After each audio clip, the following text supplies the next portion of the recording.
Z bərabərdir A kvadrat çıx AI çıx B kvadrat üstə gəl BI kompleks ədədinin həqiqi hissəsi, yəni real Z 8, imaginary Z xəyali hissəsi 2 olarsa A-nı tapın.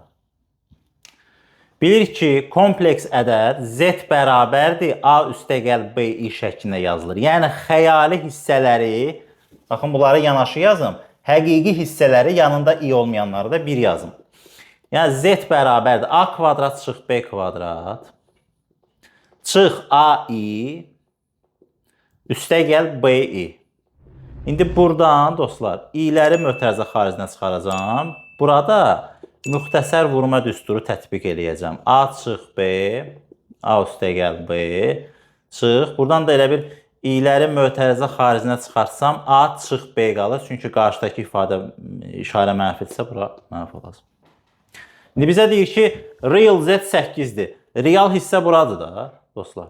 Imaginary də budur.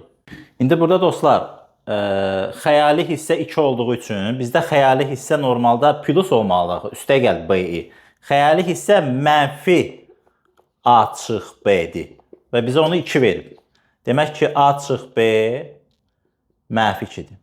Burada həqiqi hissə, yəni A çıx B vurulsun A üstə gəl B 8 verib də həqiqi hissəni. İndi xəyali hissə, yəni A çıx B mənfi 2-dirsə, deməli burada mənfi 4 olmalıdır ki, mənfi 2-ni mənfi 4-ə vuranda 8 eləsin. Yəni A çıx B-nin mənfi 2 olduğunu tapdıq və A plus B-nin də mənfi 4 olduğunu tapdıq. Bunları alt-alta yazıb tənliklər sistemini tətbiq eləsək, A üstə gəl A 2A, mənfi B ilə B islah olundu 0, mənfi 2-nin üstünə mənfi 4 yanında mənfi 6, A da bərabərdir mənfi 6 bölü 2, mənfi 3 alınır.